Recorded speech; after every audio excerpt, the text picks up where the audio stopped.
Eyes closed. Join your palms in Namaste. Breathe out. Breathe in. Breathe out. Breathe in. Breathe out. 3 Omkar chanting.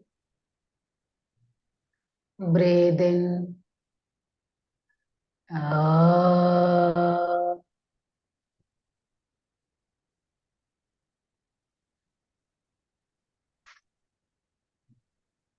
Breathe in.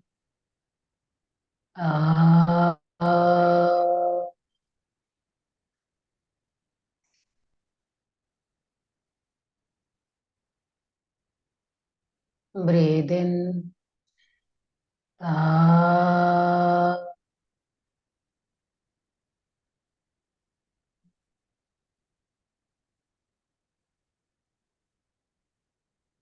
Om Sahana Bhavatu Sahana Bhunaktu Sah Viryam Karavavahe Tejasvinavadhitamastu Ma Vidvishavahe. Om Shanti Shanti Shanti. Rub your palms. Cup your eyes. Remove your hands. Slowly and gently open your eyes.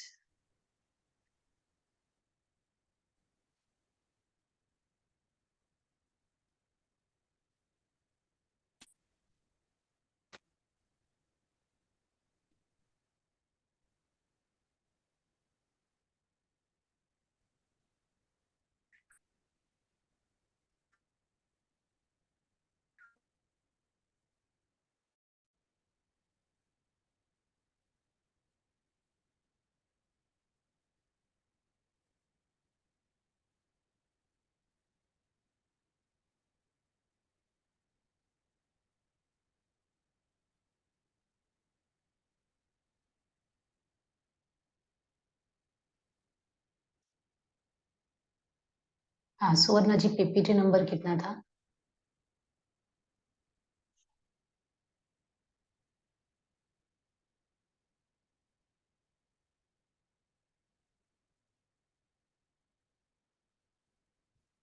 Hello. हाँ सुवर्णा जी। हाँ ma'am, मैं पिछली बार ना मेरा range नहीं था, last में मैं नहीं थी, शुरू में थी, लास्ट में नहीं थी मैम मैं। अच्छा, आपने रिकॉर्डिंग नहीं देखा?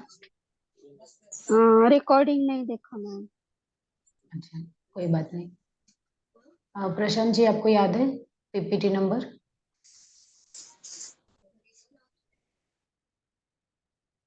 मुझे लगता है हमने ये कर लिया था। PPT number 20 complete. 20 complete. Cardiac asthma. Asthma ना, it is not a form of asthma. Cardiac asthma मतलब आपका जब हृदय के पास कोई रुकावट आ जाती है, वो कार्डियक अस्थमा है। It is not a form of asthma. ये कोई अस्थमा का प्रकार नहीं है। जैसे जो बीमारी हमें अपने लंग से होती है वो नहीं है। Type of coughing and wheezing that occurs with left ventricle failure.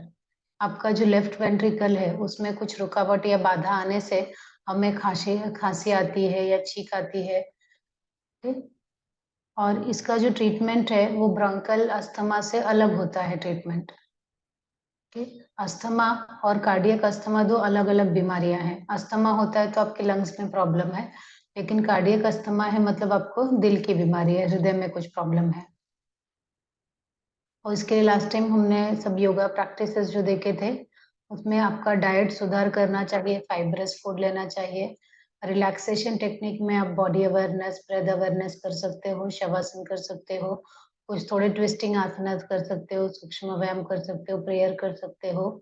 और कुछ करेक्शन कर सकते हो कि किस तरह से उठना बैठना सोना चाहिए।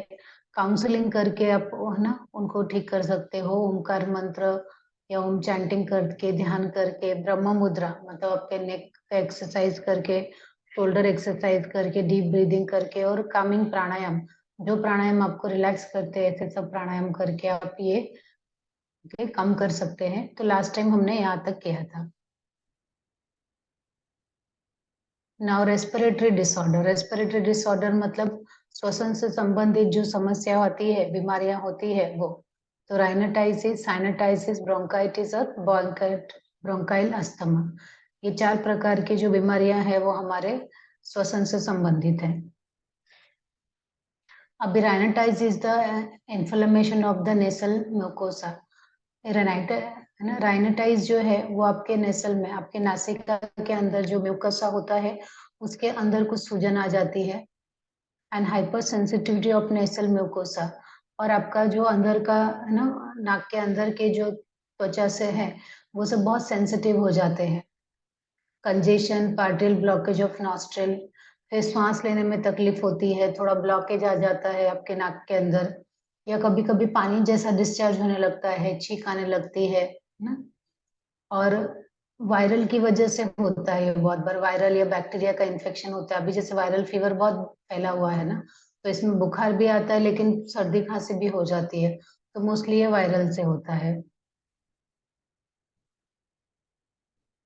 Now sinusitis, sinus are air filled space in the skull, lining of the sinus is inflamed and swollen. अभी साइनस जो है वो आपके स्कल के पास है, यहाँ पे एक ऐसी जगह होती है जहाँ पे स्पेस होता है, थोड़ा खाली होता है एयर के लिए, लेकिन उसमें सोलन हो जाता है वो।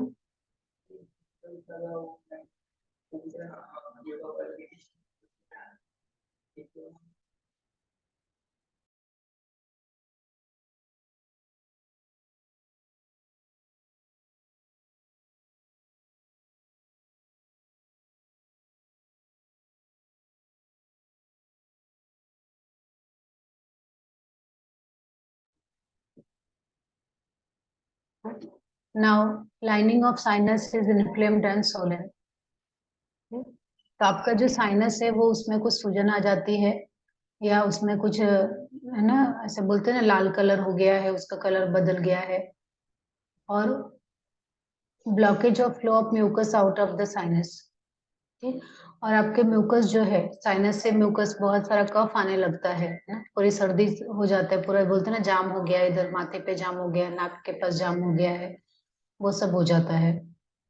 अब इसका कारण क्या है? वायरल इन्फेक्शन भी इसका कारण हो सकता है, कुछ फंगल इन्फेक्शन भी हो सकता है कि कुछ नाक के पास आया और हो गया, बैक्टीरिया का इन्फेक्शन हो सकता है, आपको कोई एलर्जी हो सकती है। और अगर ऐसा होता है, अगर आपको मतलब 12 हफ्ते मतलब कितने, 3 महीने में अगर एक बार हो रहा है तो ठीक है, लेकिन अगर 3 महीने में आपको बहुत तीन है ना ज्यादा बार हो रहा है तो फिर प्रॉब्लम है आपको।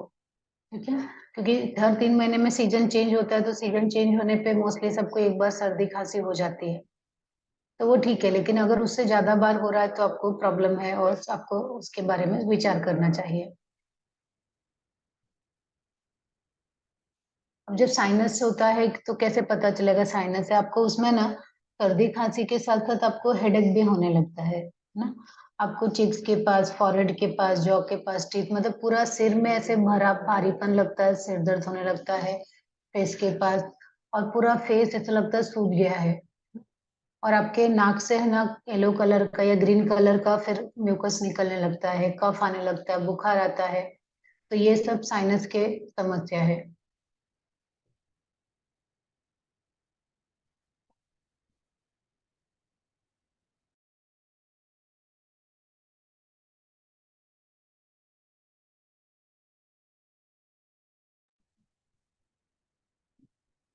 Now chronic bronchitis. अभी chronic bronchitis, it is an inflammation of the bronchial, cold in upper respiratory tract. अभी chronic bronchitis जो है ये आपके जो lungs है, आपके जो respiratory organ है उसके अंदर आपको समस्या आती है। तो आपका जो upper respiratory tract है वहां पे सबसे पहले cold ऊपर आएगा, आपके अपर चेस्ट के पास, फिर थ्रोट के पास, और धीरे धीरे आपके पूरे ब्रोंकाइट में वो फैल सकता है। और ये वायरल से भी होता है, बैक्टीरिया से भी होता है, पर ज्यादातर ये वायरल से होता है। एक को हुआ है तो दूसरे को हो जाता है।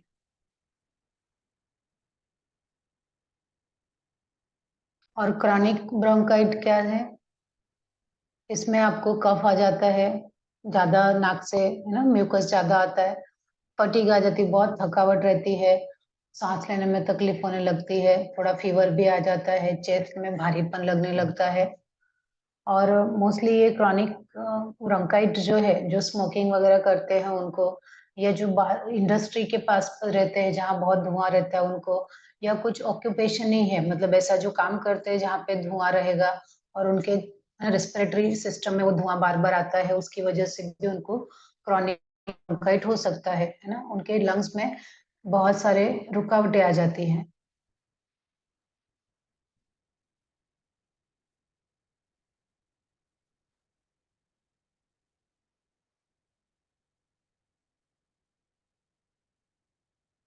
हाँ, अभी आप देखोगे यहाँ पे तो आपका ये, ना, ये दोनों फेफड़े हैं। अब उसमें अगर इस तरह से, है ना, रुकावट, नलियों में रुकावट आ जाती है इस तरह से, ठीक है, तो वहां तकलीफ होने लगती है। ये इस तरह से रुकावट आना।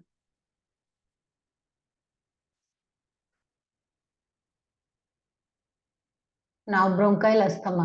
अब ब्रोंकाइल अस्थमा देखो, हमने पहले कार्डियक अस्थमा देखा। कार्डियक अस्थमा मतलब रुकावट कहाँ पे है? आपके हृदय में है। ब्रोंकाइल अस्थमा मतलब रुकावट अब आपके लंग्स में है, ब्रीदिंग सिस्टम में है। So asthma is gasping of breath. Asthma क्या होता है? आपको सांस लेने में तकलीफ होना, वो अस्थमा है। ब्रीदिंग लेने में डिफिकल्टी होना, एक्सहेल करने में डिफिकल्टी होना, श्वास बाहर छोड़ने में डिफिकल्टी होना। ओके, तो उससे क्या होता है? आपके एयरवेज ऑब्स्ट्रक्ट हो जाते हैं, जो श्वास नली है आपके, उसमें कुछ रुकावट बाधा आ जाती है। और जब आपको रुकावट बाधा आ जाती है तो आपको छींक आती है या खांसी आती है, और चेस्ट में बहुत भारीपन लगता है, और ऐसा लगता है शरीर एकदम थक गया है, उसको रेस्ट करने की जरूरत है, कोल्ड की वजह से, कफ की वजह से। और सांस, कभी कभी सोने में भी ऐसा हो जाता है कि अरे सांस नहीं लिया जा रहा है। ठीक है, तो ये सब क्या है? ब्रोंकाइल अस्थमा है।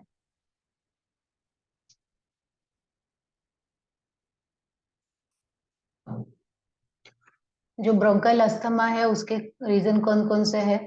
एलर्जिक हो सकता है वो, हाइपर सेंसिटिविटी, मतलब आपका इम्यून सिस्टम इतना कम है, आप हाइपर सेंसिटिव हो, मतलब थोड़ा सा अगर कुछ नजदीक आ गया कोई तो तुरंत छींक आने लगती है। किसी किसी को कोई एक प्रकार का स्मेल लेते तो छींक आती है, मतलब हाइपर सेंसिटिव, कुछ भी जरा सा अलग स्मेल आई बर्दाश्त ही नहीं होता, तुरंत एलर्जी हो जाती है, छींक आने लगती है। किसी किसी को साबुन से होती है, किसी को टूथब्रश से भी होती है, कहीं धुएं में जाते तभी हो जाती है, किसी किसी को गाड़ियों की, है ना, स्मेल से भी हो जाती है, किसी को बाहर निकलते, बाहर की धूप मिट्टी से हो जाती है। तो बहुत सारे प्रकार से, घर में पेंट होने लगता है ना, पेंट होता है तभी भी कितने सारे जन को उसकी एलर्जी हो जाती है। तो ये सब क्या है? हाइपर सेंसिटिविटी की वजह से होता है, एलर्जी की वजह से होता है, तनाव की वजह से भी होता है कि अचानक से कोई आघात लग गया आपको, कोई ऐसी बात सुनी कि बहुत दिल को बहुत ठेस लग गई, तो उससे भी हो सकता है ये। डस्ट से हो सकता है ना, पोल्यूशन से हो सकता है, कोई गंदगी से हो सकता है, अगर खराब खान पान है उसकी वजह से हो सकता है, आपके परिवार में किसी को पहले था हेरिडिटी में, पेरेंट्स है, ग्रैंड पेरेंट्स है, आपके पास हो सकता है, या कोई शारीरिक या मानसिक भावनात्मक रूप से कोई बहुत तनाव आया उसकी वजह से भी हो सकता है। इन्फेक्शन, एक को हुआ था आपको हो गया, कोई छींक कर रहा था आप सामने थे उसको हुआ था और आपको भी हो गया, या क्लाइमेट चेंज होता है, या बहुत ज्यादा पोल्यूशन होता है, तो ये सब ब्रोंकाइल अस्थमा के कारण हो सकते हैं।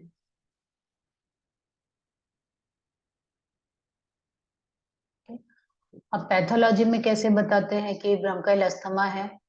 Inflammation in epithelium of bronchi, जो ब्रोंकाई होता है आपके, जो छोटे छोटे जो ब्रोंकाई आपके लंग्स में होते हैं, उसमें सूजन आ जाती है, तो उनको पता चलता है कि ये ब्रोंकाइल अस्थमा है ना। या कंजेशन आ जाता है, उसमें स्वेलिंग आ जाती है, या म्यूकोसा सिक्रेशन बढ़ जाता है, आपका जो नाक में से निकलता है, सर्दी बहुत बढ़ जाती है ना।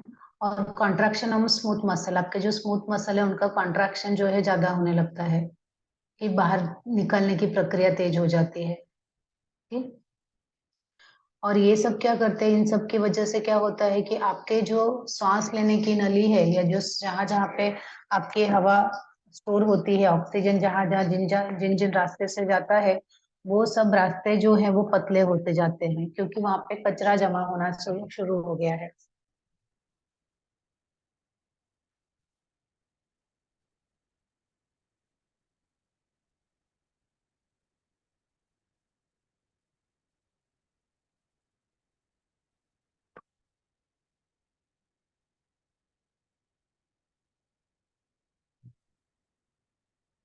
ठीक है।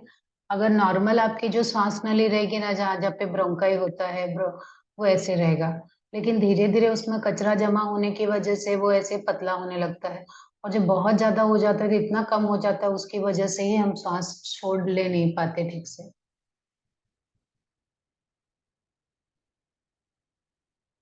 Now bronchial asthma best position to reduce shortness of breath.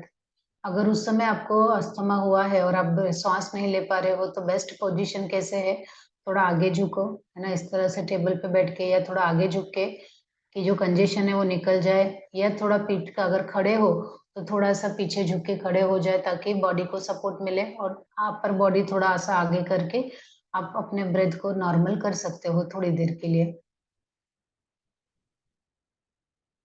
Therapy bye yogic practices. अब ऐसे जगह पे योगिक प्रैक्टिसेस का क्या कर सकते हो। प्रिवेंटिव मतलब क्या, ये ना हो उसके लिए आपको क्या करना चाहिए। अगर आपको ब्रोंकाइल अस्थमा ना हो, अगर आपको श्वसन से संबंधित रोग ना हो, तो उसके लिए आपको क्या करना चाहिए। नेचुरोपैथी में बताया, चेस्ट पैक करना चाहिए। हॉट फूड बाथ ले सकते हो आप, एनिमा ले सकते हो, जिससे आपका वात पित्त कफ बैलेंस रहेगा। अब डाइट में क्या कर सकते हो, गर्म पानी पी सकते हो, खाना जल्दी खाओ, लेट मत खाओ, और जिन चीजों से आपको एलर्जी होती है ऐसे चीजें मत ले लो। जल नीति करो, सूत्र नीति करो, वमन धोती करो, जिससे वात पित्त कफ बैलेंस रहे। और ऐसे सब आसना करो जो चेस्ट को एक्सपांड करते हैं ना, आपकी छाती को फैलाने वाले जो आसन है, या छाती को जैसे ऊपर खींचने वाला, ताड़ासन ऊपर खींचता है, भुजंगासन भी ऊपर खींचता है, एक्सपांड करता है, उष्ट्रासन है, धनुरासन है ना, बैकवर्ड बेंडिंग आसन वाले, या ट्विस्टिंग आसन भी कर सकते हैं, जिससे कि आपका साइड चेस्ट आपका एक्सपांड होता है। नाउ कपालभाति, भस्त्रिका, सूर्य भेदन, उद्यान, अग्निसार क्रिया, ये सब प्रैक्टिस बहुत अच्छी है। रिलैक्सेशन प्रैक्टिस अच्छी है, मेडिटेशन अच्छा है, डीप ब्रीदिंग अच्छा है, भ्रामरी अच्छा है। ये सब तो हो गया। अगर आप ये करते रहोगे तो आपको श्वसन से संबंधित रोग होगा ही नहीं। अब क्यूरेटिव, अगर किसी को हो गया लेकिन माइल्ड है, थोड़ा कम है ना, तो उसके लिए क्या कर सकते हैं हम, तुरंत क्योर करने के लिए, उसको ठीक करने के लिए कुंजल कर सकते हैं ना, वमन कर सकते हैं। अगर आपको सर्दी खांसी हो गई तो वमन धोती जल नेति आप कर सकते हो।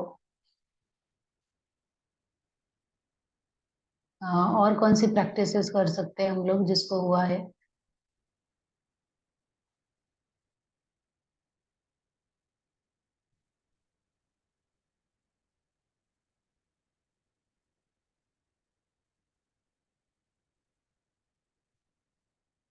हाँ, आप बताएंगे और कौन कौन सी प्रैक्टिसेस कर सकते हैं। आसना हो गया था। हाँ, अगर जिनको हुआ है उनके लिए क्या कर सकते हैं, अभी वमन धोती था।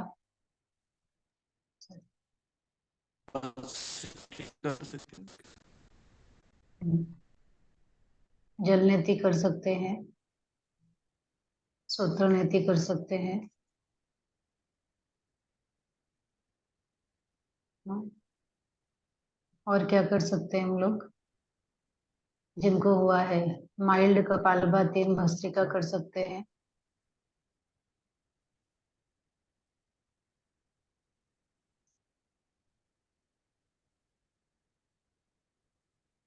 सूर्य भेदन कर सकते हैं।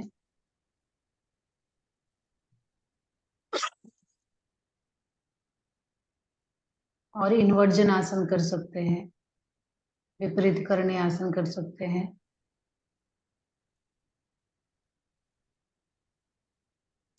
स्टैंडिंग आसनास में बैकवर्ड बेंडिंग। हाँ, विपरीत करणी आसनास अच्छे हैं, कि उनका कफ बाहर निकल जाएगा। सर्वांगासना।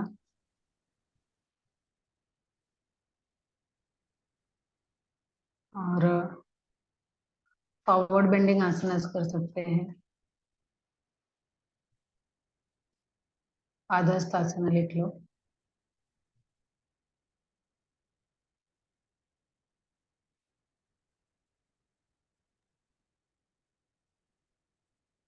अधोमुख श्वानासना।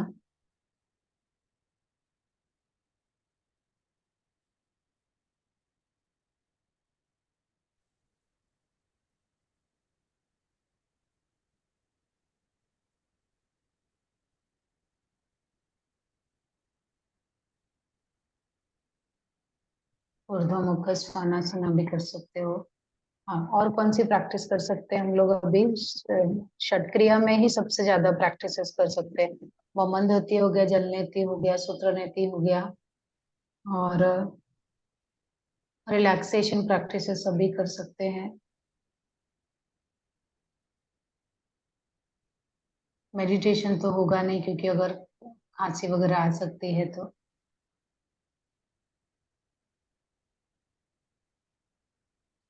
और ब्रीदिंग अवेयरनेस, डीप ब्रीदिंग नहीं कर सकते, क्योंकि डीप ब्रीदिंग करने जाते तो उनको बहुत खांसी आ जाती है, वो कर ही नहीं पाते हैं। तो उनको माइल्ड ब्रीदिंग दे सकते हैं ना, ब्रीदिंग अवेयरनेस जैसा दे सकते हैं।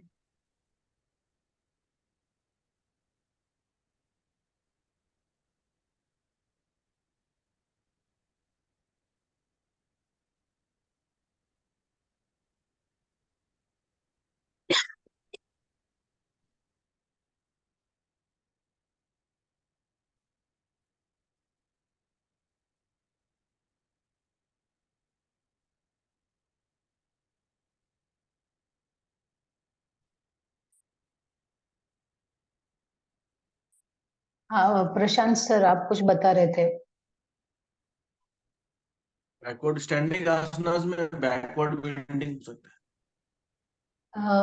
हाँ, बैकवर्ड बेंडिंग दे सकते हैं, पृष्ठासन दे सकते हैं उनको, है ना। हस्त उत्थान आसन दे सकते हैं। चेस्ट ओपनिंग वाले आसन जो क्यूरेटिव में थे ना सर, क्यूरेटिव वाले तो सभी हम इसमें दे सकते हैं उनको। लेकिन जब भी ब्रीदिंग की बात आएगी ना, तो ब्रीदिंग में इतना ज्यादा वो कर नहीं पाएंगे, क्योंकि उनका ब्रेथलेस होगा। तो माइल्ड कर सकते हैं, मतलब हल्का हल्का कर सकते हैं, बहुत ज्यादा नहीं दे सकते उनको। थोड़ा थोड़ा करके, या उसका इंटेंसिटी कम करके दे सकते हैं।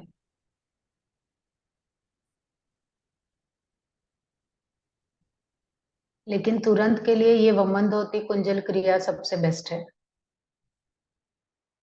अगर हो गया है आपको, है ना।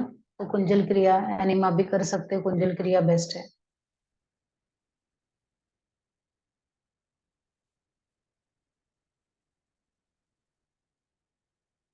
अभी हम देखते हैं endocrine and metabolic disorder, diabetes mellitus.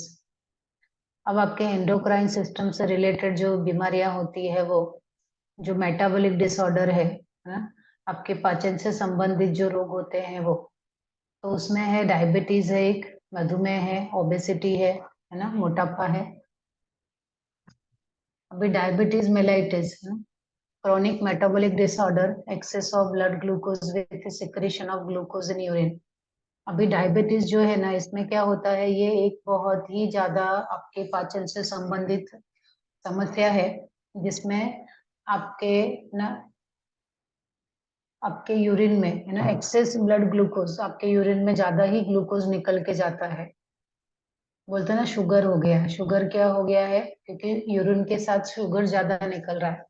आप देखोगे ना, जो पेशेंट जिनको डायबिटीज होता है, वो जहाँ पे यूरिन करते हैं ना, थोड़ी देर में वहां पे चींटियां आने लगती है, अगर आपने देखा होगा कभी तो। क्योंकि उसमें उनके यूरिन में ही ग्लूकोज ज्यादा निकल रहा है। ठीक। अब टाइप्स क्या है? IDDM, इंसुलिन डिपेंडेंट है, इसको टाइप 1 डायबिटीज बोलते हैं, जो अडल्ट में होता है। और NIDDM, type 2 diabetes, non insulin dependent, around 90%। तो अभी जो ज्यादातर लोगों को होता है, ये टाइप 2 डायबिटीज है। और जिसको ये और एक तीसरा है जेस्टेशनल डायबिटीज, जो प्रेगनेंसी के टाइम पे होता है। और ये प्रेगनेंसी के टाइम पे भी होता है या प्रेगनेंसी के बाद होता है, तो इसको भी टाइप 2 डायबिटीज में रखेंगे हम लोग। और डायबिटीज है ऐसा कैसे पता चलेगा, उसके साइन और सिम्टम्स क्या क्या है? ओके, हाइपरग्लाइसीमिया, उनको ग्लाइसीमिया हाइपरग्लाइसीमिया हो जाएगा, या यूरिन में ग्लूकोज दिखाई देने लगेगा, यूरिन में उनको ग्लूकोज दिखाई देने लगेगा।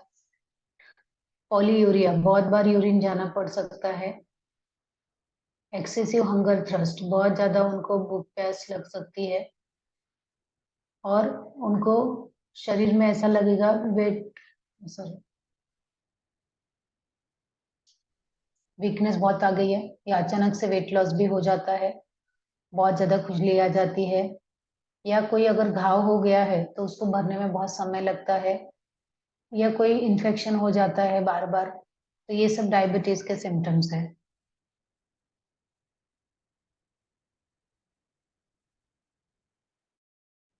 डायबिटीज को अगर चेक कराना है तो उसके लिए क्या करना पड़ता है? 2 बार आपको डायबिटीज चेक कराना पड़ता है। पहला है फास्टिंग ब्लड ग्लूकोज, आप जब भी सुबह सुबह कराते हो खाली पेट, है ना, अगर खाली पेट आपने चेक कराया और उसमें अगर 100 mg या है ना पर DL आया तो वो नॉर्मल हुआ। अगर 125 से अंदर आया तो वो प्री डायबिटिक मतलब बॉर्डर पे हो, अगर 125 के ऊपर आया तो आपको डायबिटीज है।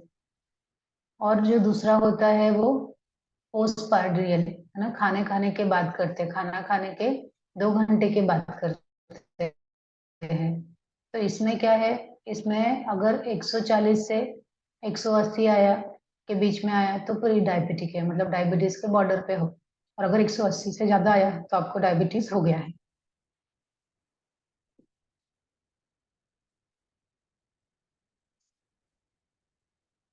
Now diabetic diagnosis, glucose tolerance test. अभी आपको चेक कैसे करते हैं? Now, average blood sugar level for the past 2 or 3 months measures the percentage of blood sugar attached to hemoglobin. अभी इसमें पिछले 2-3 महीने का जो आपका हीमोग्लोबिन में जो ब्लड शुगर है उसका चेक करते हैं। अगर उसमें आपका ना A1C लेवल 6.5 या उससे ज्यादा आता है, ठीक, तो डायबिटीज है, या A1C बिटवीन 5 से 6 के बीच में है तो प्री डायबिटिक है, और 5 से नीचे है तो नॉर्मल है। मतलब वो हीमोग्लोबिन में आपके ब्लड को चेक करके डायबिटीज पता लगाते हैं।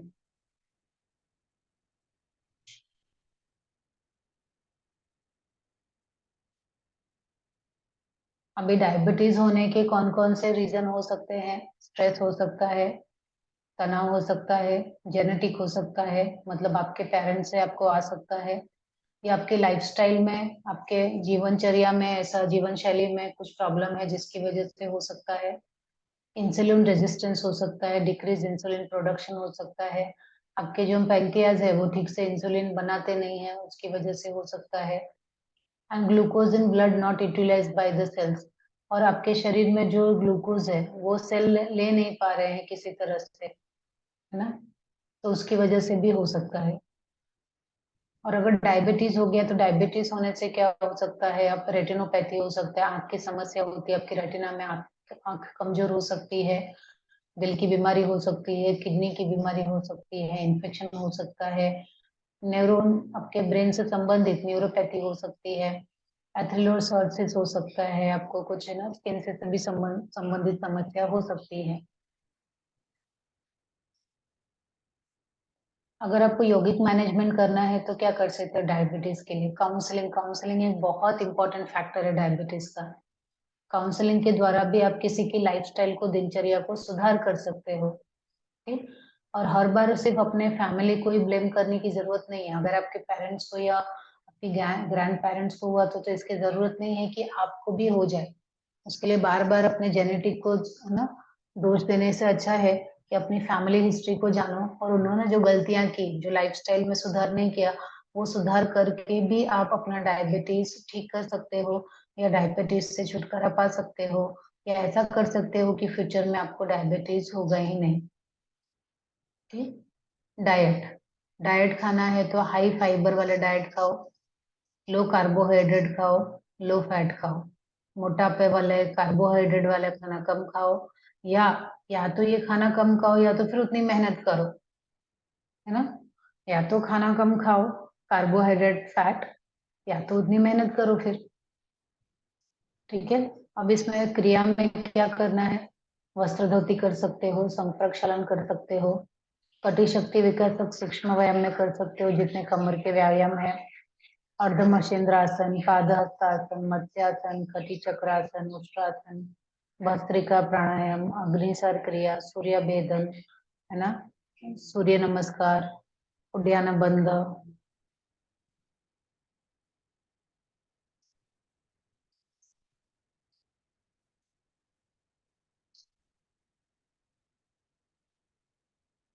ये सभी प्रैक्टिसेस आपको डायबिटीज को ठीक करने के लिए अच्छी है।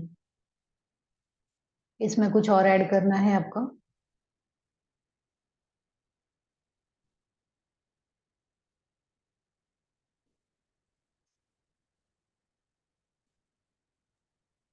हलासन ऐड कर सकते हैं मैम। सर्वांगासना, हलासना सारे एंडोक्राइन सिस्टम वाले के लिए अच्छा है।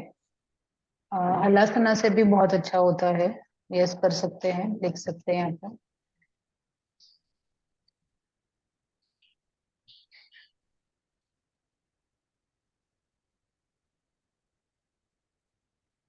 लेकिन पूर्ण हलासना करना होगा ना। अर्ध हलासना, अर्ध हलासना से भी होगा, अर्ध या पूर्ण दोनों से, तो हलासना लिख दे, है ना। और उत्तान पादासना,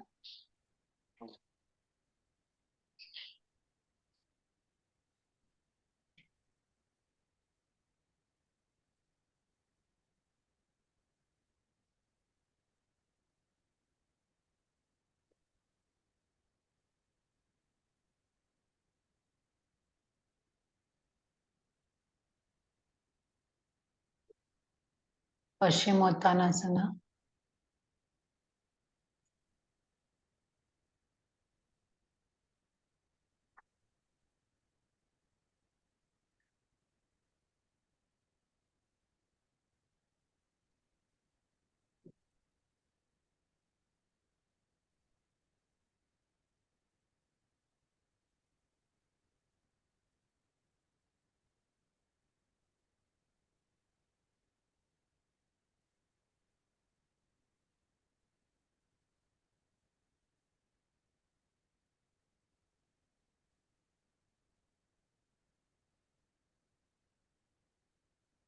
में और कुछ ऐड कर सकते हैं क्या?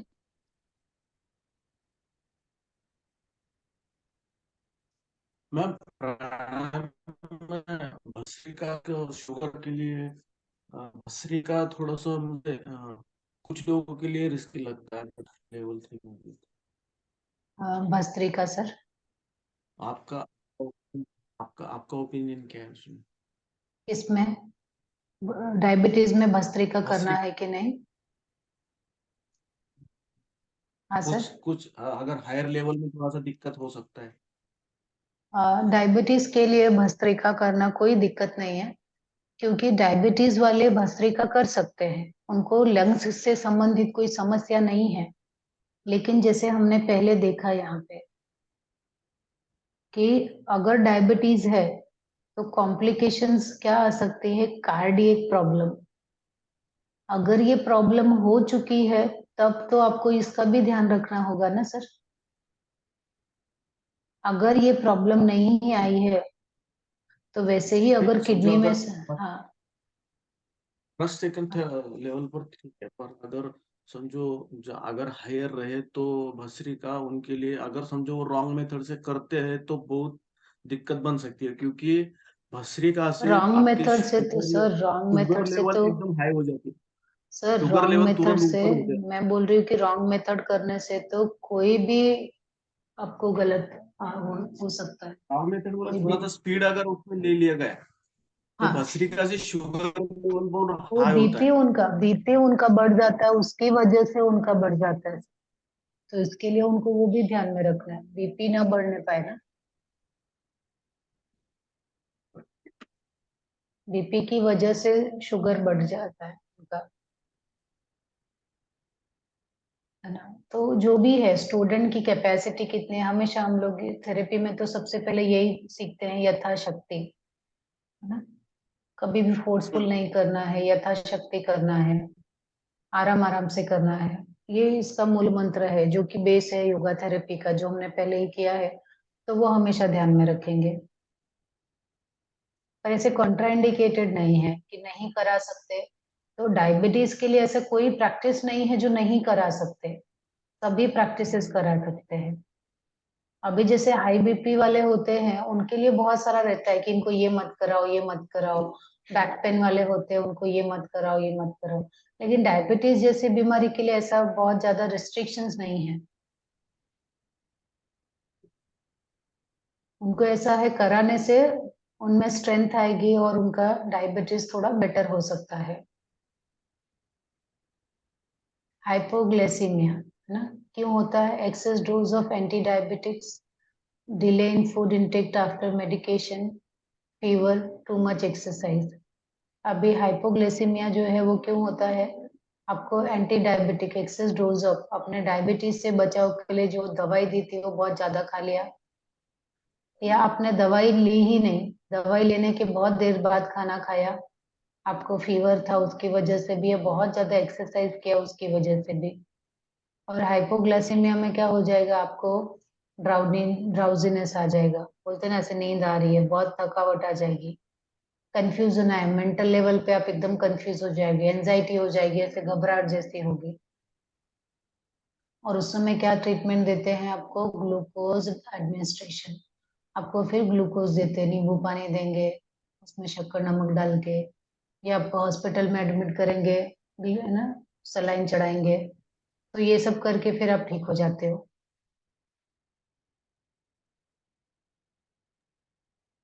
Now metabolic syndrome, okay.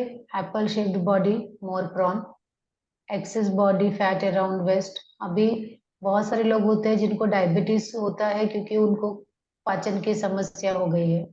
उनके जो पाचन से संबंधित जो ऑर्गन है, हमारे स्टमक है, लीवर, पैनक्रियाज, है ना, किडनी, इंटेस्टाइन, वो सब जो है उन सब में किसी में प्रॉब्लम होने की वजह से जो होता है उसको मेटाबॉलिक सिंड्रोम बोलेंगे। तो Apple shape body, more prawn, जिनका बॉडी कैसा होता है? Apple shape. एप्पल शेप मतलब बीच से मोटे हो जाते, कमर से मोटे और ऊपर पतले हो जाते हैं। ऐसा बॉडी देखा है क्या आपने? बिल्कुल, मैं यहाँ से देखती हूँ, मिलेगा।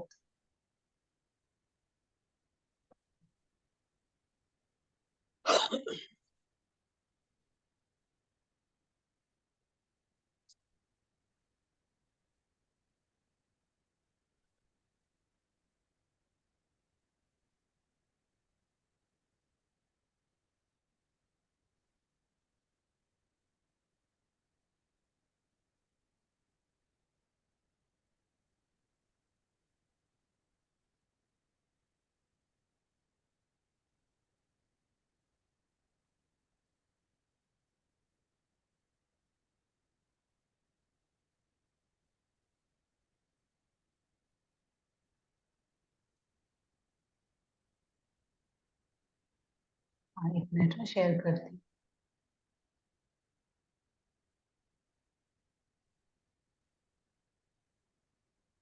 हाँ, एप्पल शेप बॉडी मतलब ये कमर के पास बहुत मोटापा आ जाता है ना। पेट के पास ऐसा, हम लोग देखते हैं ना, कोई हलवाई देखा है? हलवाई जो मिठाई बनाता हम्म। है ना, हलवाई का कैसा रहता है? कभी वो जहाँ बैठा रहता है उसका पेट, कोई भी हलवाई का पेट ऐसे बाहर निकला रहता है ना, वो एप्पल शेप बॉडी है। तो ऐसे लोगों को ये डायबिटीज जल्दी हो जाता है।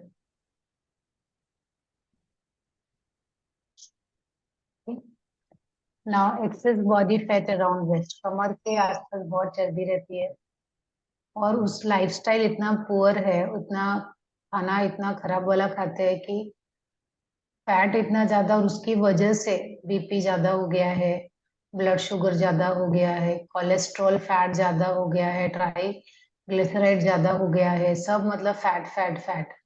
हार्ट अटैक का रिस्क हो गया है, डायबिटीज का रिस्क हो गया है। किसकी वजह से? सिर्फ मोटापे की वजह से, है ना। ये ऐसा एप्पल शेप बॉडी है ये, ऑलवेज हंग्री, हमेशा कुछ ना कुछ खाता रहेगा। और वेट लॉस है ना, होता ही नहीं है। फिर ऐसे लोगों के लिए प्रिवेंशन क्या करना है? ऐसे लोग का कॉम्प्लिकेशन क्या होता है? पैर में सूजन आ जाती है, रेशेज आ जाते हैं, किडनी में, आंखों में, हर जगह प्रॉब्लम हो जाती है उनको।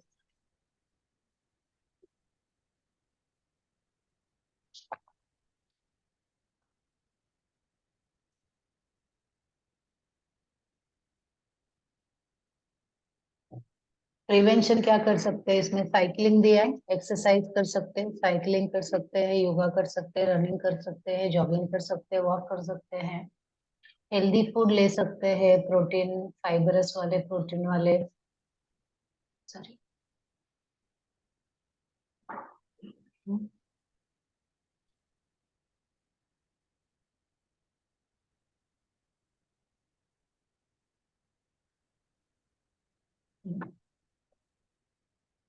और कंट्रोल क्या कर सकते हैं? जितने फास्ट फूड है उसको कंट्रोल कर सकते हैं, अल्कोहल, स्मोकिंग, ड्रिंकिंग वो अवॉइड कर सकते हैं, और डॉक्टर के पास रेगुलर चेकअप के लिए जा सकते हैं। तो एक फोटो में ही आपको पूरा डायबिटीज के बारे में पता चल गया है। अब ओबेसिटी, ओबेसिटी क्या है? मोटापा। मोटापा क्यों है? Gift of modern lifestyle. पहले के लोगों को ओबेसिटी होता था क्या पुराने जमाने में? किसी को पुराने जमाने में देखा था कि एकदम ऐसे मोटा हो, उसका मोटापा इतना बढ़ गया हो? वो राजा रहेगा उसका ही मोटापा बढ़ेगा, कोई मजदूर है उसको तो मोटापा आएगा ही नहीं ना। तो ओबेसिटी क्या है? हमारा ये जो मॉडर्न लाइफस्टाइल है ना, एसी में रहना, है ना, खाना ऑनलाइन ऑर्डर करना, है ना, पूरा टाइम लेट के बिताना, बैठ के बिताना, फिजिकल काम नहीं करना, उसकी वजह से हमें वो मोटापा आया है। और ये आज की बहुत बड़ी समस्या है ओबेसिटी।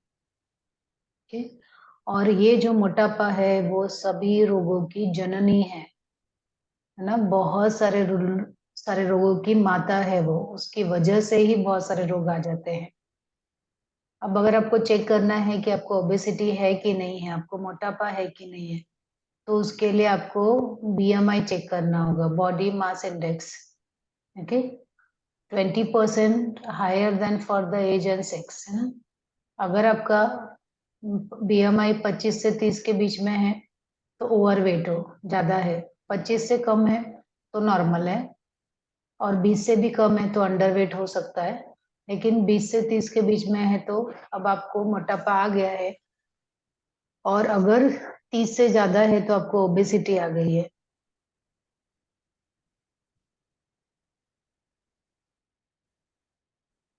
अभी ओबेसिटी का सिम्टम्स क्या है, उसकी पहचान क्या है? एक्सेस स्वेटिंग, अगर आपको हमेशा पसीना पसीना रहते हो तो ओबेसिटी है। थोड़ा सा फिजिकल काम किया, शारीरिक रूप से थोड़ा सा काम किया और थक जाते हैं, हाँ कितना काम किया ऐसे, है ना। डिजीनेस, बहुत जल्दी ऐसे डिजीनेस, चक्कर जैसे आने लगते कि अरे यार कुछ काम नहीं किया जा रहा है, उत्साह ही नहीं रहता कुछ करने का, और सोने का ही मन करेगा, जब देखो तब सोने का। और इसके कारण क्या है? लेस एक्टिविटी और नो एक्सरसाइज, है ना। एक्टिविटी, शारीरिक काम कम करना, एक्सरसाइज बिल्कुल नहीं करना, और हाई कैलोरीज, हाई फैट वाले खाना खाना, जिसमें बहुत ज्यादा कैलोरी है और बहुत ज्यादा फैटी फूड है ना, तेल मसाला है, वैसे फूड ज्यादा खाना, नमक ज्यादा है, ऐसे फूड ज्यादा खाना, और डाइट पे कंट्रोल करना ही नहीं। और ये सब होने की वजह से क्या होगा? सबसे पहले आपको हाइपोथायरॉयडिज्म आ जाएगा, आपको थायराइड की प्रॉब्लम आ जाएगी मोटापे की वजह से, डायबिटीज हो जाएगी, है ना। या पोस्ट सर्जरी आपको प्रॉब्लम आ जाएगी, आपने सर्जरी किया उसके बाद प्रॉब्लम आ जाएगी आपको। ओबेसिटी वाला ऐसा टाइप 2 डायबिटीज है ना, हाइपरलिपिडीमिया है, ऑब्स्ट्रक्टिव स्लीप एपनिया है, ऑस्टियोआर्थराइटिस है, हाइपरटेंशन है, हार्ट डिजीज है। मतलब इतने सारी चीजें मोटापा आपको आराम से लेके आ जाता है।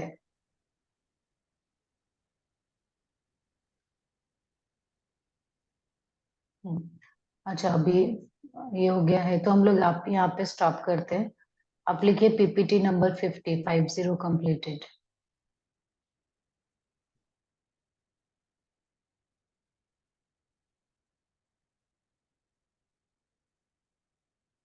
हाँ, कुछ पूछना है बताना है तो हम लोग 10 मिनट चर्चा कर सकते हैं उसके ऊपर।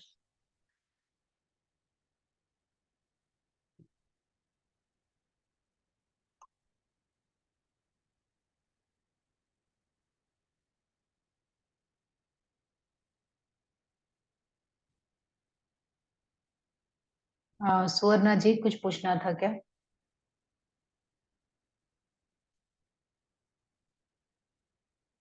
निशांत सर कुछ पूछना है क्या? वो बीएमआई के बारे में बोलिए मैम। हाँ, बीएमआई के बारे में ना। ओके।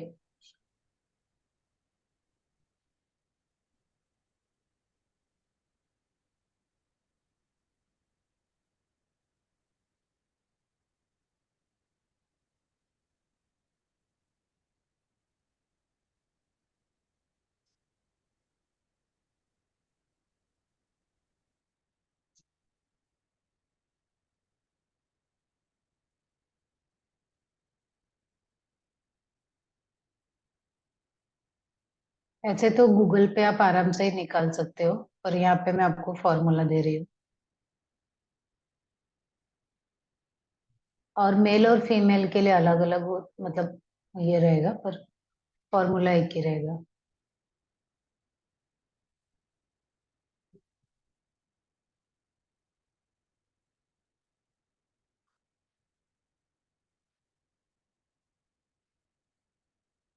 है ना? तो BMI calculation divides an adult weight in kilogram. कोई एक अडल्ट है, उसका बॉडी वेट कितना है और उसका हाइट मीटर में कितना है, किलोग्राम से मीटर में। अगर किसी का वेट 70 किलो है और उसकी हाइट कितनी है 1.73 metre, around 5 feet 8 inch tall है, तो आपको बीएमआई चेक करना है। तो इस तरह से 1.73 है ना, स्क्वायरिंग योर हाइट 1.73 इतना डिवाइडेड बाय 17, तो उसका बीएमआई जो है वो 23 आया। तो अगर आपको बीएमआई कैलकुलेट करना है तो यहाँ पे आप बहुत सारे बीएमआई कैलकुलेटर आपको ऑनलाइन भी मिल जाते हैं।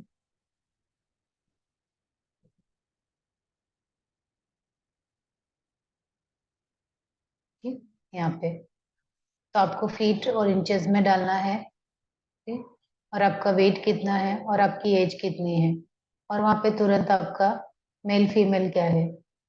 ठीक, ठीक है, तो ये आता है, लेकिन आप इसमें मत डालिए, ये सिर्फ फॉर्मूला के लिए अच्छा था।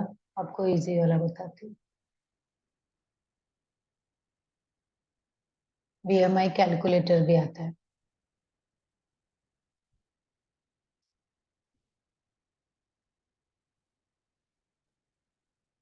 यहाँ पे।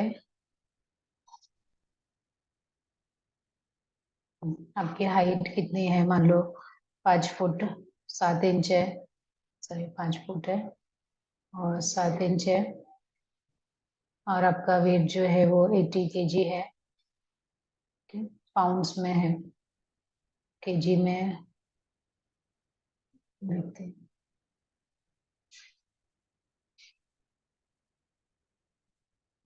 80 पाउंड्स, पाउंड्स कैसा होता है, केजी से बिल्कुल हाफ होता है। पाउंड्स में 160 करना पड़ेगा। हाँ, ना, तो 25 बीएमआई 25 25.1 है, मतलब नॉर्मल से थोड़ा ज्यादा है बस, मतलब पर ठीक है इतना वेट। और यहाँ पे बीएमआई कैटेगरी दिया है, अगर ये रिजल्ट जो यहाँ पे आता है वो 18 से नीचे हुआ तो अंडर वेट हुआ कि बहुत पतला है वो, 18 से 25 के बीच में हुआ तो नॉर्मल है, 25 से 30 के बीच में हुआ तो ओवरवेट है, और 30 के ऊपर हुआ तो वो ओबेसिटी है।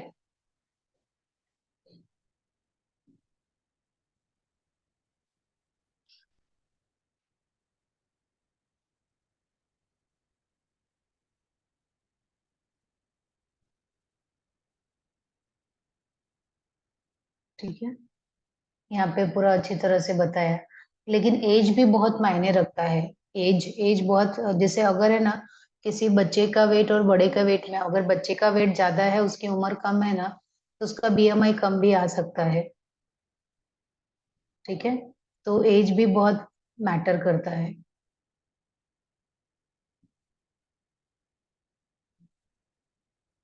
एज 25 साल है, हाइट 180 सेंटीमीटर है, वेट 65 केजी है, तो उसका बीएमआई आया 20। लेकिन अगर देखो यहीं पे अगर मैं एज चेंज कर देती हूँ, एज में 45 कर देती हूँ, तो कैलकुलेट करूंगी ना। ओके,